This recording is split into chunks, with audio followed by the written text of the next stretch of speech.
So the most coveted pair of sneakers for 2025 isn't a pair of Jordan 1s, not a pair of Jordan 3s, 4s, or even 5s. They're not a pair of Jordans at all. They're actually a pair of Vans.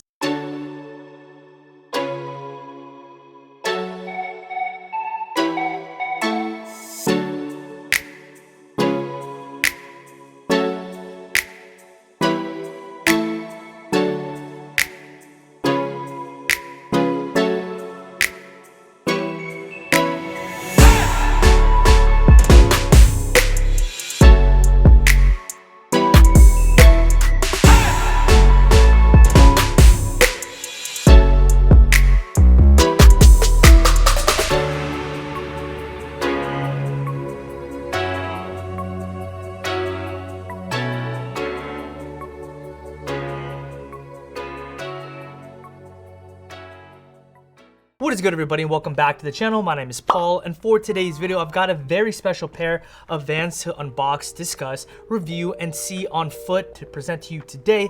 These are the Vans Souvenir LX Old School, a pair of sneakers that on release day left most people really upset as they sold out instantly. But why did this sneaker, basically just a pair of old school Vans, sell out so quickly? Is it just a scarcity? Is it a bunch of hype? Or is it something deeper relating to Chanel? In today's video, we're going to be covering all of these things among much more. But just before we jump into it, I did want to let you know that my clothing brand, LWH Clothing, is geared to see its newest drop known as the Second Coming. I will be featuring today's sneakers styled with a bunch of pieces. And if you find any of these garments interesting, please go ahead and hit the link below, which will take you to the Instagram page, LWH Clothing, where you can go ahead and follow and stay up to date for the latest updates and drop information. And now, with all of that out of the way, let's go ahead and see what we're working with here. We have a blue Vans box. This is not your typical Vans box that you get from the mall. This one is special as it does indicate in this blue colorway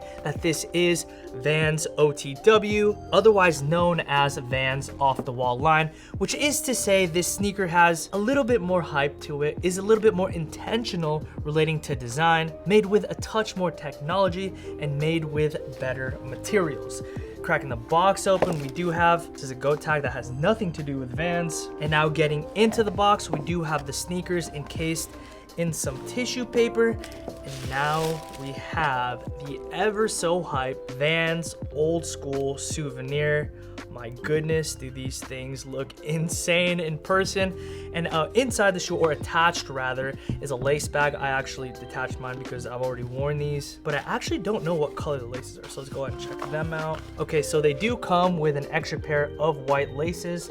I'm probably going to go ahead and not wear these because I really like how they come as is. All right, and here they are in person. Now, at a glance, as I mentioned, you're gonna see a lot of details that do stand out, and that is because Greg Betty, Vans Off the Wall designer, pulled out all the stops to make these sneakers as absolutely detailed as possible. So to touch back on the previous statement, they're more or less just a pair of Vans Old Schools. That couldn't be further from the truth. And that is because all throughout this sneaker, you see hints, details, you see different fabrics, materials, even stains and distressing that pay homage to one of the most legendary Chanel bags of all time, known as On the Pavements. I have to say the team at Vans absolutely delivered. They understood the assignment by every stretch because this sneaker in person is absolutely crazy. Beginning with the toe box of the upper, you get something that isn't common on a pair of Vans because, as stated, with Off the Wall, they do go above and beyond with regard to materials, and here you have a tumbled leather. Not just tumbled leather, it's very soft, very tumbled, but additionally, it does have an aging effect done to it. That same leather sees its way all through the eye stays, which is complemented by the metal eyelets. I think this is a very nice touch of color, as they did opt to go with like an aged looking brass that looks really nice in person and looks awesome against the brown background. Now, as we work our way to the lateral and medial portions of the sneaker, sneaker, we get the same material that we see time and time again, which is a canvas. It is durable, it is very soft, something that we see time and time again from Vans, but it is beautifully tie-dyed, aged, and even stained to look just like that aforementioned Chanel bag. Moving on, we do have stitching that does comprise the Vans wave on both sides of the sneaker, and sitting atop that are these really cool Vans rivets or buttons or studs. I'm not so sure what to exactly call them, but they're made to look like the pins that you throw on a bag, more specifically that Chanel bag that we've been referencing. The reasons why I don't want to call these pins is because they're not actually pins. There's nothing poking out the inside, which is actually something that I'm personally relieved about because I can see that being potentially fatal for my little piggies, so that's nice. And of course, working our way into the inside of the shoe, you got a standard Vans insole, which is complemented by a very beautiful burgundy, which actually does work its way up to the leather padded ankle collar. Moving to the heel of the sneaker, we do have that same nice brown leather, and moving on to the midsole and outsole, pretty standard from Vans. We do have some high density rubber, which does signify that these sneakers are not just going to be comfortable, they're going to be built to last. Of course, anticipating that you're just going to be wearing them for casual and leisure use. I will say they did take an extra step by making the midsole pretty distressed, pretty dirty, kind of giving it that grungier look. I think that perfectly complements the sneaker because I don't think the theme would have been seen all the way through had they given us just a clean midsole outsole. So I actually rock with that. But I have seen a bunch of people complaining, saying, oh my gosh, paying that kind of money for a pair of Vans that's all beat up. I personally find it to be really refreshing because the designer went all the way with it, fully committed to the vision, and I think it turned out really cool. One thing I almost forgot to mention, that for the wave pattern, the stitching on there, that's also distressed. So you do have some intentional fraying, and I've worn these a couple times already and the fraying hasn't got any worse. So I'm sure they've binded it in such a way to where it just looks like it's fraying, but it's not actually fraying. Now, if you're wondering about sizing, go ahead and take your true size. That is going to be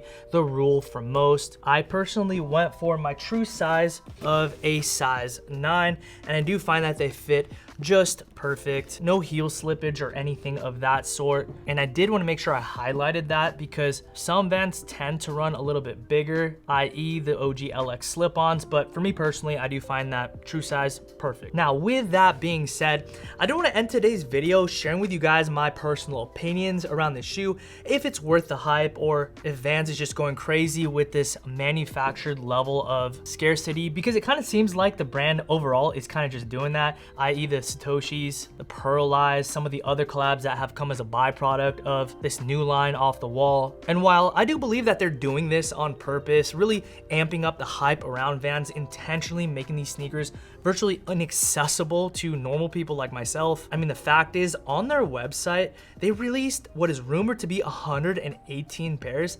To me, that is totally unacceptable from a brand of Vans' stature. My clothing brand is a very small brand in comparison, and I can say unequivocally my inventory far supersedes that. And so when you know that Vans is like a worldwide name, these sneakers are insanely hyped. If that rumor is to be true, Vans is playing a game that honestly we really shouldn't be partaking in. That sucks. I sat on the website expecting them to drop at 7 a.m. 7 a.m. rolled around, no sneakers.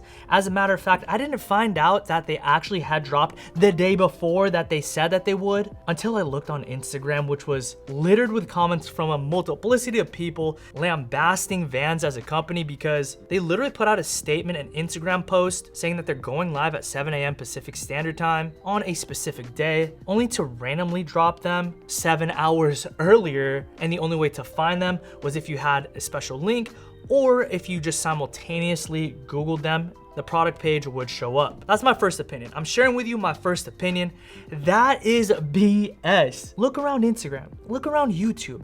I don't personally know anybody who actually towed this shoe. It seemed like everybody was a reseller. And I get it, the shoe is reselling for a solid amount. I've seen them going for upwards of 1K, which is a beautiful profit margin, one that I totally understand why you would indulge in. But I personally know no one that's actually towed this shoe, and I get it, that could be anecdotal. My circle might be too small, but you guys let me know. Do you know anybody that's actually wearing that? I mean, apart from me, of course. With that said, I do lead with the frustration because this shoe is so so dang good. This is my second opinion I'm sharing now. What a beautifully designed sneaker. It was so intentional with regard to the theme. Greg Betty absolutely crushed it. He's been crushing it with Vans Off the Wall. Also, mind you, I do believe that the scarcity has much less to do with him and more so to do with Vans as a company and what the rollout is as they continue to build all this hype around Off the Wall. But yeah, man, this shoe is too good not to tow.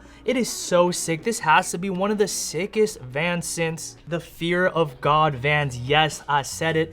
This here to me is an iconic sneaker, a sneaker that in my opinion broke open the floodgates of what was possible around resale, because this isn't a pair of Jordans. These are Vans, canvas, rubber. Not a crazy technological shoe, $100 Van that resold for a rat. No shoe has done that until the Satoshis and now these. Vans is absolutely on a tear and I'm 1000% here for it, but I feel like this level of scarcity is a little bit too dramatic. Fortunately enough, I have seen resale prices dip quite a bit on these shoes. The last I checked, which was a couple days ago, they're going for around like $400 or $500, which is still pretty pricey for some Vans when you consider the fact that they're just $100. But yeah, man, it should go as no surprise. I like them a lot. This is such a sick, nicely designed pair of sneakers. I'm really looking forward to what else they have down the pipeline. We've had amazing Vans releases thus far. I'm actually wearing a pair as we speak. These are the pearlized. I also picked up the Vans OTW FDMTL, which was in collaboration with a really awesome denim company out in Japan. Actually did a video on that. Go ahead and check that out as well. But yeah, man, this year, I think it's gonna belong to Vans, bro. Like, I feel like a lot of people miss the old days when sneakers would be like super exclusive. And as a byproduct of that, I think Vans is gonna go ahead and tap into that level of nostalgia of making people go nuts for sneakers and them reselling again, because obviously Nike is doing what they're doing by pumping out so many pairs of different shoes. No grail is safe, everybody said it before. But either way you shake it, all hype aside, you can't deny it. The storytelling, the sneaker, and the paradigm, the paradoxical shift behind the shoe. Because if you think about it, Chanel is known and really marketed about being really, really exclusive. Limited quantities, a pain in the butt to try and acquire, at least certain bags are. That's their whole shtick, right? Vans have always been known for being widely accessible. What a paradigm shift. You bring the two worlds together and this is what you have. A shoe that should be otherwise pretty widely accessible being an absolute pain in the butt to get.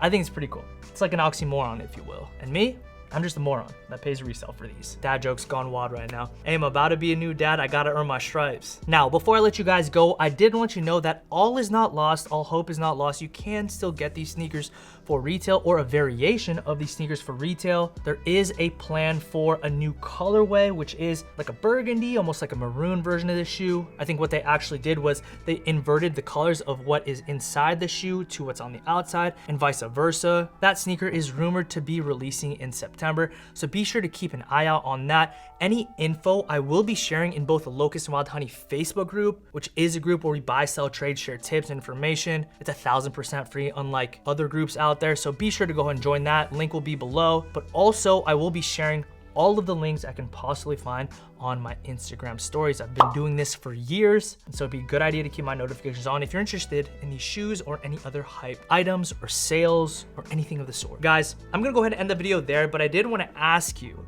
what you think about what Vans is doing. What do you think about this shoe?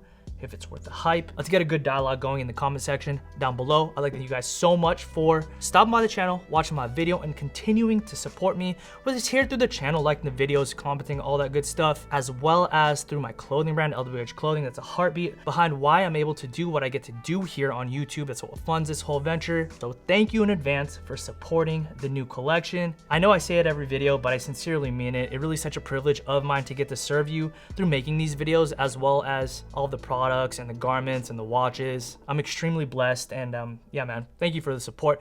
I'll go ahead and catch you in the next upload. Peace and be blessed.